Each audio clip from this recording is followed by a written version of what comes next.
Hey y'all, welcome to the Big Mama Was Wrong podcast. I'm your host Marisha, and here we dive into wellness and growth surrounding mental health and culture. Let's get into it. I'm excited about this podcast, and I know I say that about every other podcast, but this one is significant to me because she and I actually went to grad school together. So we were in a social work program together, and to be able to see how basically we're using our education, we're using the skill sets, the passions, the interests that we had, or maybe didn't necessarily have, but were growing into at that time. Now to see it to come to fruition is like it's very exciting to me. She was one of the smartest people in the class, so we have a lot of stuff that we can learn. How you doing, Dr. Hargrove-Scott?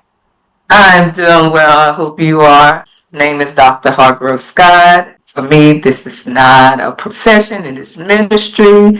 I've been in the profession of social work my whole career, clinical social work about the last 10, 15 years. I'm a private practice owner. I have a nonprofit as well. But for me, I truly have a love for what I do. I love that. What's your nonprofit?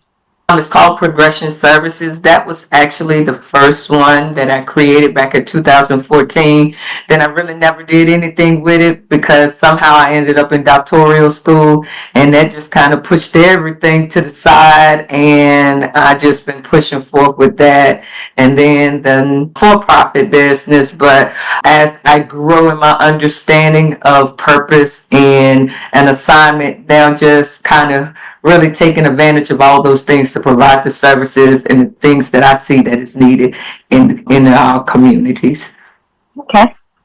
Nice. So today we are talking about supporting people's habits. So when I was a kid, I don't even remember how old I was. I was with an adult and we ran into someone that was a known, like the person, most people in the community knew that they were using drugs. So they asked the adult I was with for money, and she gave it to him. But before she released the money, she was like, "I'm not giving you this to support your habit." So when I was a kid, it was like, "What habit?" I didn't know. Basically, I had heard even as a child about the person using drugs, but I didn't know that like supporting your habit, what that meant. But as I continue to grow and then just being like from a smaller community and in the era that I grew up in, that was pretty much how people described substance use.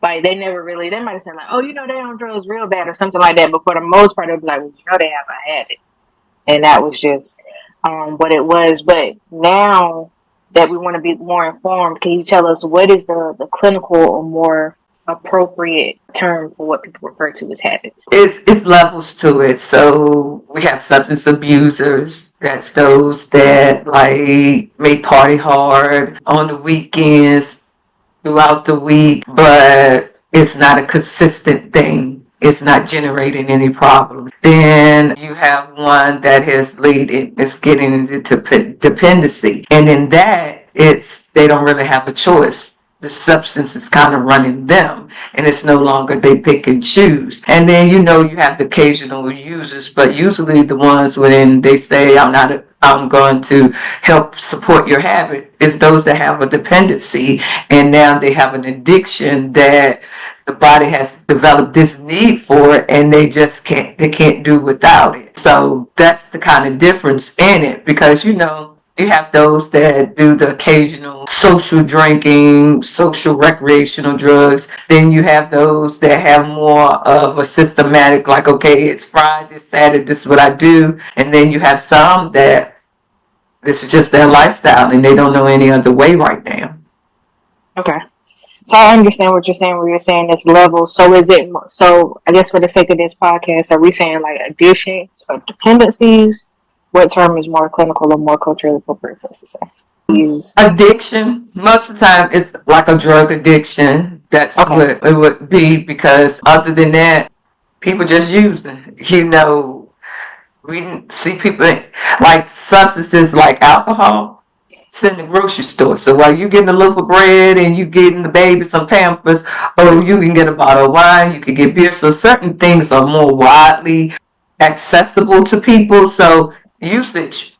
I mean, you turn on the TV commercials about alcohol. So drinking and certain things is just common, but too much anything is not good. And with certain things, addiction does develop.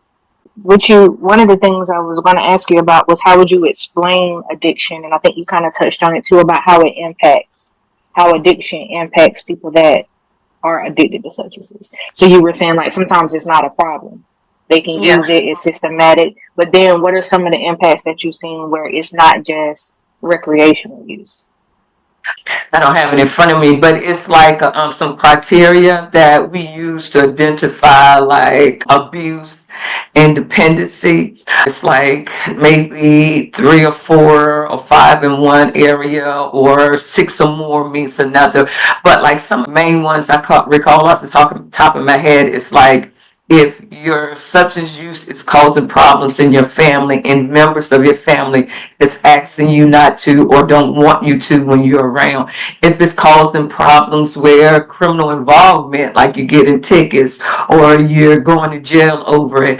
If it keeps you from doing the things that you typically do, like you hungover so you can't go to work, or if you spend a majority of your time looking for or seeking activities that involve usage or get you in the presence of substances, or if that becomes your new pastime, where you used to like to play basketball, now you don't go play basketball anymore because you rather go and hang out or go and seek a substance.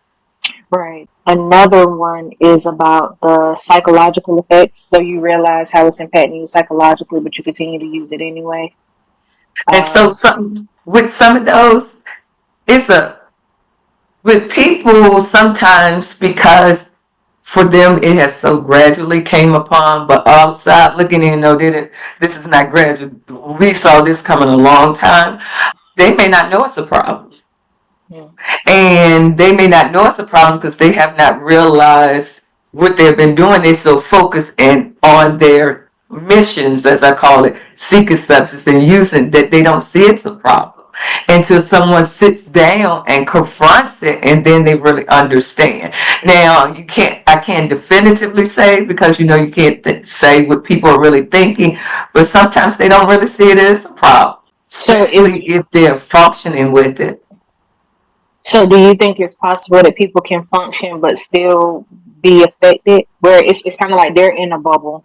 So they're like, no, I'm still going to work. All of my bills are still paid. My family's still together. Do you feel like there are other things that can be impacted aside from physically? Because we know there is some physical impact. Do you think that they can be impacted in other ways? Yes, so personally speaking, transparency, my dad was a functioning alcoholic. He went to the military, was back during the days, 60s, 70s, so he was overseas, racial discrimination, all that stuff, things that were going on. So the man that went there was not the man that came back. I was little then, so I didn't really know much, but as I got older, I understood, and probably would have helped fuel me to do some of the things that I seek and my purpose and what I'm driven to do. But he went to work every day, had a great job. But from Friday to Sunday, he drank. And drinking caused chaos in the home. It caused behaviors, DWS. It caused disagreements with family members, altercations with friends. It caused problems on the job with irritation. Because if you have this addiction and you're not having it and you're having to go through your day, you're going to have some symptoms. You're going to have some withdrawals, and it may be irritability. So within that, he was still paying bills, taking that. It spoiled me to death. That's why I'm spoiled like I am. He was a great father in the role that he played, but he had his issues, and he didn't address his issues. He self-medicated his issues. So it caused the end of my parents' marriage. They were married for like 20 something years before they did get divorced. But in his mind, he paid the bills. He went to work. He did everything he needed to do. He showed up for games. But it was something that he didn't notice or acknowledge as an issue. Gotcha. Okay, that makes sense. It's two things you mentioned that stood out. One of them is the fact that you said he's self-medicated. Mm-hmm. Mm-hmm. And so I think that stands out because I believe there are very few people who just wake up one day and think, I'm just going to start using this substance and I'm going to let it get out of control and just whatever happens, happens. It's a root. There's a reason why people are using substances, and self medication is based off of some of my observations. I would say it's definitely at least in the top three. Very much true. Because I tell people, nobody says, okay, I want to be an addict. Okay, I want to be dependent on something. It's like, and you said my favorite, I always talk about roots. Root issue. Root issue. Nobody just does things to be doing it. It's always something behind it. And if you spend time and search through it, you'll understand the root of your behavior.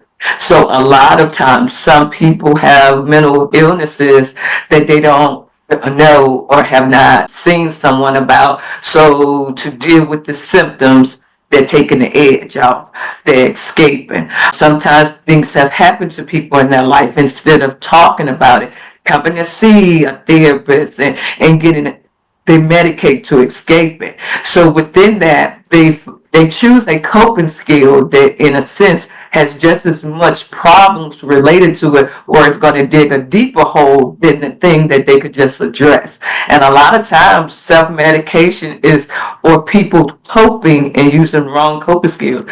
Even look at it, little ladies, they go get them a bottle of wine every day because of the stress in the home and responsibilities. Instead of coming and talking about it or addressing the issue, they just get a bottle of wine, and one bottle turns to two, two turns to three. They didn't say they want to be addicted. They just said they wanted to feel peace or relax when they get home. So I would agree with that. The self-medicating is one of the very top ones of what a lot of people, of how they start on down that road. I love that. So the other thing you mentioned that really stood out to me was the fact that you were saying seeing some of the things that you saw with your dad could be related to why you do what you do now. So in doing so, how do you feel like, because everybody's not a licensed clinician, right?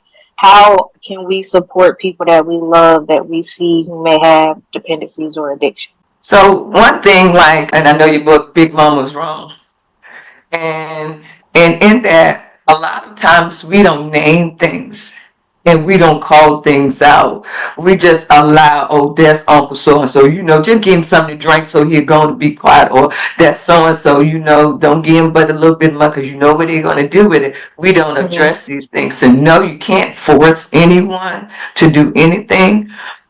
But you can be transparent with them, set your boundaries. If this person has an addiction and you don't want to support their habit, then why are you giving them money? If they're hungry, feed them.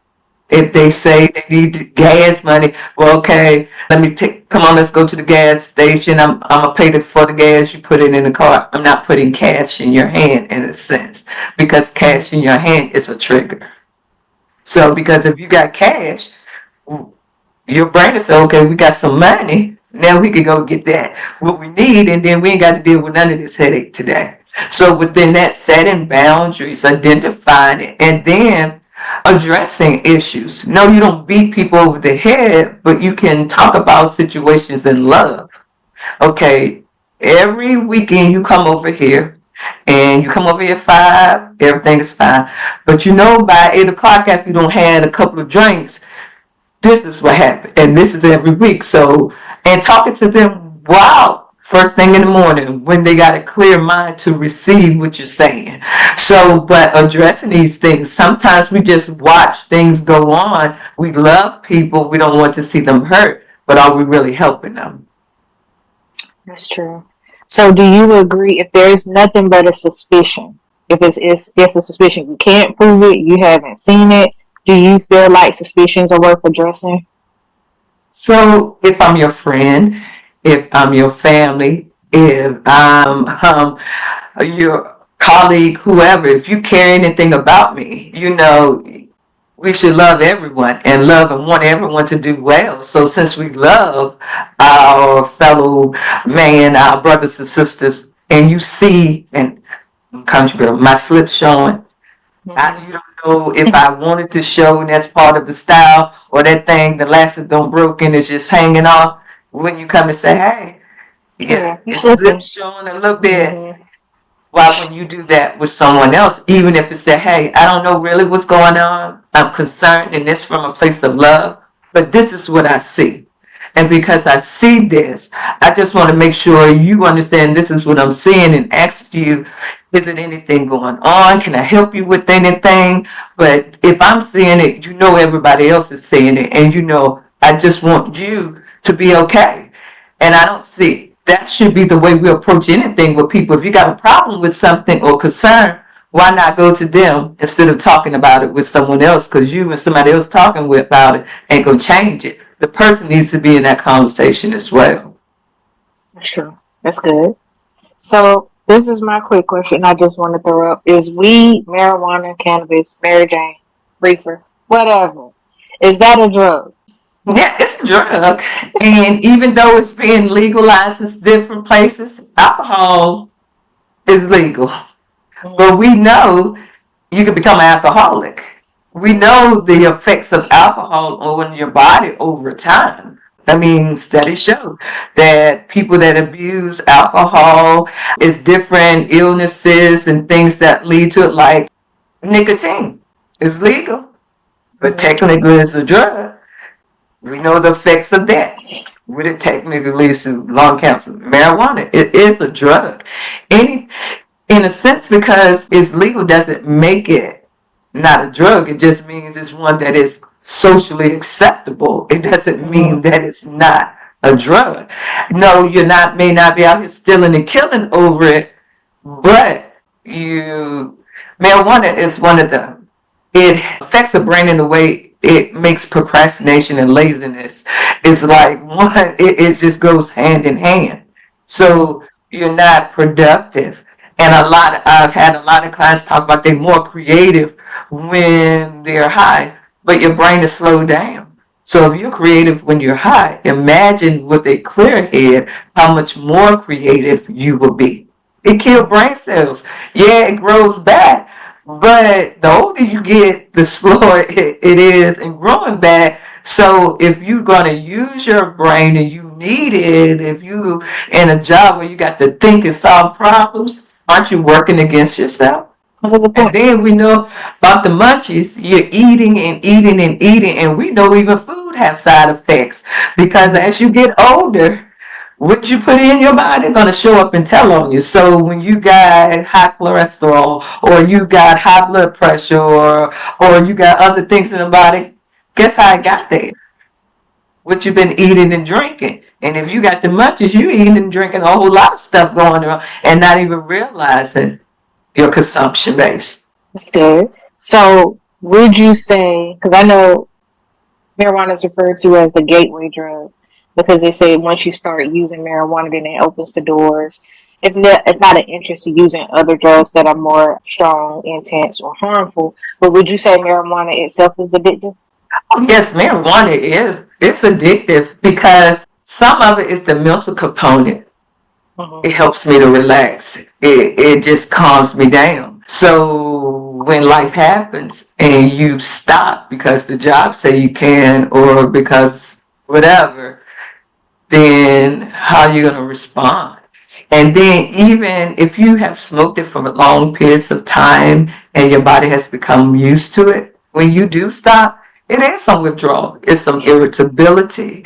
And then it's sometimes people still feel that sluggish effect that doesn't go away for a while. So yeah, and they have cravings for it. Truly. I have seen in the neighborhoods because of jobs people can't. And those are some of the worst people to be around because they're so cranky and irritable. It's like, oh my God. And all of this because you want to get high. But yes, it has effects to it. Everything in this world has a side effect. If food has a side effect, why would marijuana have a side effect? And then you look at the way you consume it. What is it doing to your lungs? So everything that you put into your body, it affects the body. So in the long run, when you're in your 40s or 50s, that stuff come back. One of the things we were talking about before, you were saying like suspicions. Should we address suspicions? How can we support? I want to flip that. So how can a person who's struggling, who's noticing some changes, that may not have necessarily been there when they first started using substances, how can a person that's struggling present to the person or people that they love, that they trust? Listen, I'm struggling with this. This habit has gotten out of control, or it started off on the weekends and now this is becoming a habit. Because I know that that's not necessarily an easy conversation to have. And a lot of times people don't have it until they're forced in these situations. But within that, when we are trying to lose weight, we have accountability partners. When we're trying to get in shape, we have accountability partners. If you have a person that you love and trust and you know really is there and supportive, letting them know that this is your struggle. And because this is your struggle, okay, you may not be at the point that you're ready to go to outpatient groups, or you may not be ready to go to outpatient treatment. But in that, being able to identify, understanding, okay, why did I even start this? How did I get to this place? Because a lot of times understanding how you got there will help you to understand the reason or the things that you need to deal with to help you to avoid the need for the substance. So if you were using because you keep having these thoughts about what happened to you, or you still regretful for some things you did, okay, well, maybe outpatient treatment may not be the place, but maybe go and talk to a therapist may be the thing. If you go to church or have a church home or a relationship, okay, you may go talk to your pastor, go talk to the first lady of the church, someone you can confide in and help talk through these things, and at least talk to a place where you can understand, and then you can make a decision of what you want to do to deal with it and to make better choices. But it has to, that root, that thing that started it has to be addressed. And if it's behavior or lifestyles, even changing that. You may not can hang with the girls or the guys on the weekend because that's what they do all the time. And because everybody is different, addiction may run in the family.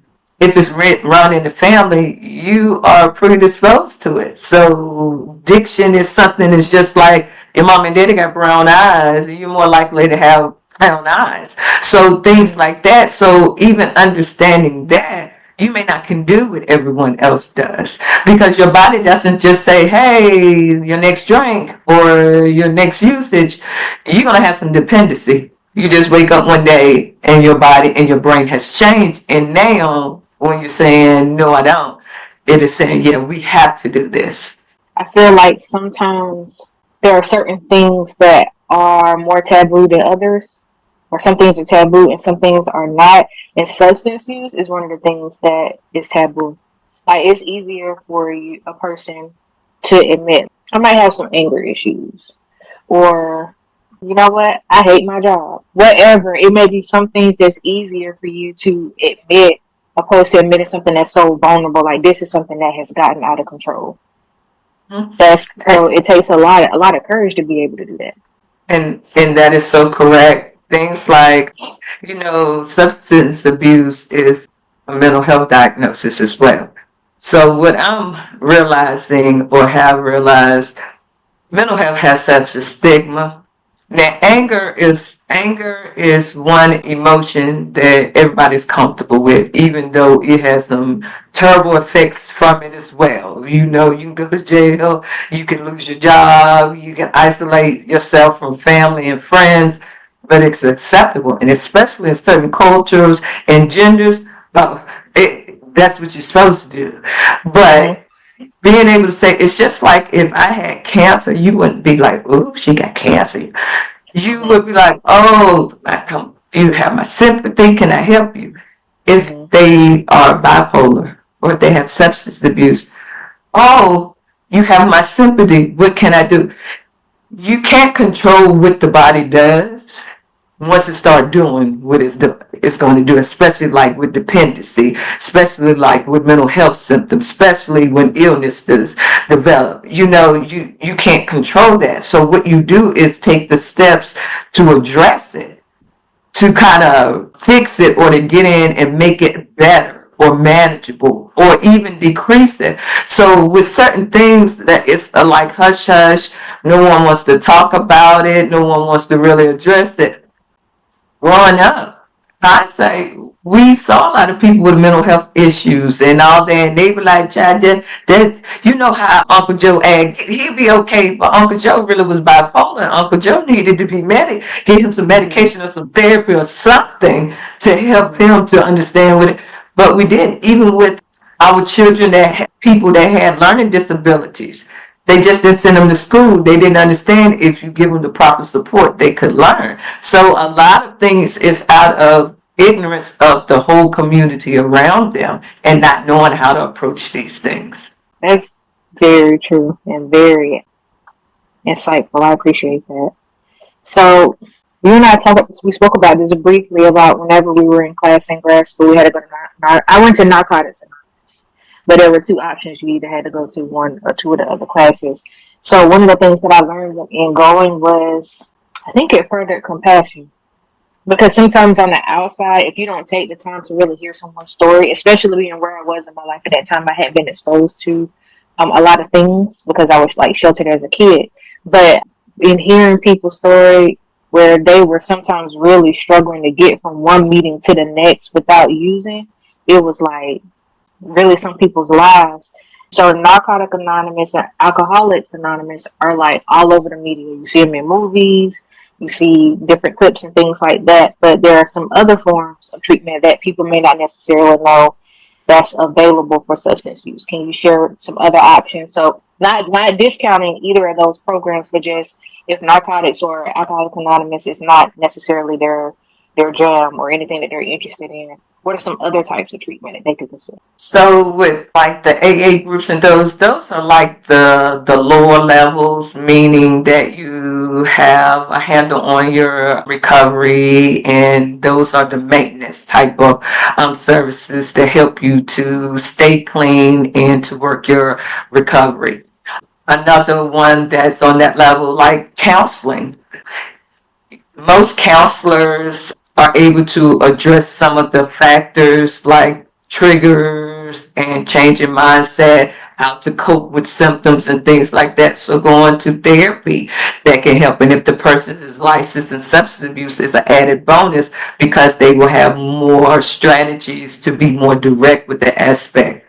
They have outpatient therapy, outpatient treatment, which you go a couple of times a week, and it's substance abuse focus, and you go to your classes, and therapy is a part of that as well. So you have to have at least one therapy session, I think, a week, paired with your attending that service once a week. And then others that are higher up are like the inpatient programs where you have to go, and then they even have the ones with the medical detox, because there's certain substances, alcohol most definitely, and people don't understand that alcohol is one of the drugs that once you get that dependency and that addiction, you can't just stop by yourself. If you do, you think you're higher power, because it has some physical aspects to it where you need to be medically monitored while you're detoxing, because your body has, and everything has become so intertwined. Trying to end one to keep the other one going can cost you your life. So it's medical detox programs as well. So the AA groups, there are the lower levels, but as other treatment programs are more intensive, like intensive outpatients, then they have like a mixture of intensive outpatients where it's part you stay for a little while, but then you go and get your treatment, and then you step down. And most of the time with substance abuse treatment, they're going to start you at the lower levels and try to work you up to see if you can try it that way, so you won't go to the most intensive. And then if that don't work, then they bump you up. That don't work, they bump you up until you reach the highest level of care. So it's not just, it's a lot of, there's some variety in what type of treatment that a person can receive. It's not just something where you feel like you have to be compelled to share your story in front of other people.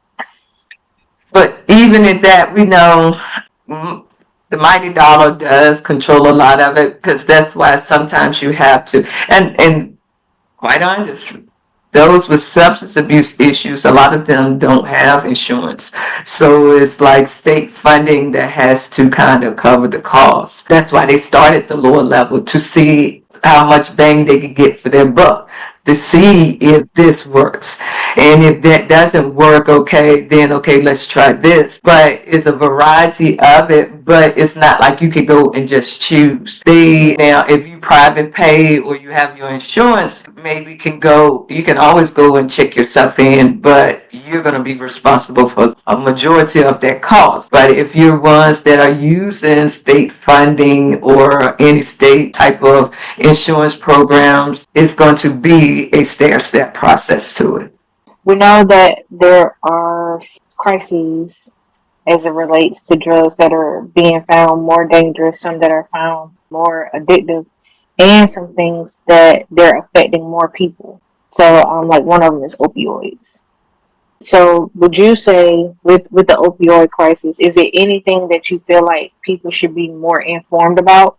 With opioids, it's various forms because addiction is addiction. If it's pain medicine and you're running out of your prescription before time, and this is on a monthly basis, might need to address some concerns that this is addiction, because it doesn't matter if it's grandma and she's 65 years old. Grandma had a 30-day supply. It's just the 15th of the month. Either somebody getting grandma medication or grandma is misusing her medication. So even things like that, because sometimes the method of usage kind of dictates the attention or the urgency that sometimes is placed upon them, because you can be shooting up opioids through injection. Sometimes that doesn't get the same compassion or attention that another form would, but addiction is addiction. Sometimes they have programs, I think it's like Suboxone, where you use a prescribed medication that has some of the components of opioids to help to decrease your usage and to maintain off of that. But a substance is substance. So you leave from it being dependent on one thing to a lesser thing, but it's still being prescribed. It's still something that is helping you to do the things that you need to do. So isn't that still a level of dependency? I feel like this has been a really good conversation. I'm very, very grateful that you decided to join and share some of the insight that you have. I feel like it's going to be helpful for a lot of people. I want to give you the opportunity to do what I call the shameless plug. What do you feel like people should know about what you do? Where can they find you? What can you offer?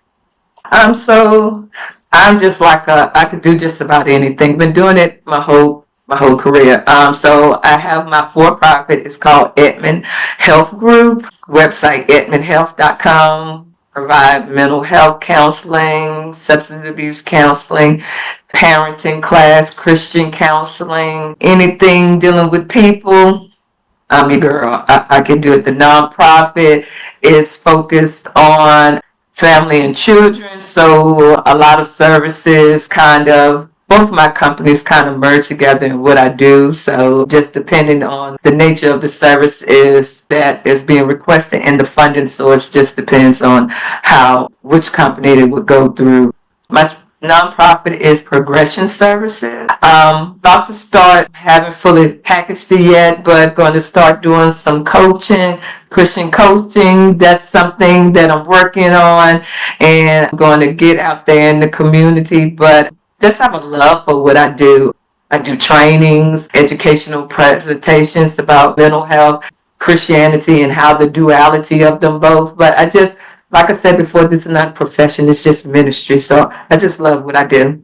Cool. So your final thought, what's the last thing that you would want to share, or like the last takeaway that you want to share with the listeners? If it's substance abuse, mental health, life, change is always necessary. We should always strive to be a little bit better tomorrow than we were the day before, and so on the next day. Every day you may not feel good, but every day is a good day. So in that, allowing yourself to take the initiative to deal with some of those things that's bothering you. You know that you're not okay, and it's all right not to be okay, but the goal is not to stay that way. So change is necessary for us all. Again, thank you so much for coming and just being who you are and using your skill set the way that you do for the community. I love that. I appreciate you. Thank you so much. This was easy. It was good. It was not stressful. So you're great at what you do. So good job. Thank you. If you've liked what you heard, please take a moment to subscribe, rate, and leave a review on your favorite podcast platform. Your support helps us reach more people who might benefit from these type of conversations. Also, we'd love to hear your thoughts and questions about today's episode. Reach out on Instagram at Marisha Cares or send an email to contact@callmarisha.com. Your feedback and stories are always welcome. Last, make sure you check out show notes for inspirational bonuses.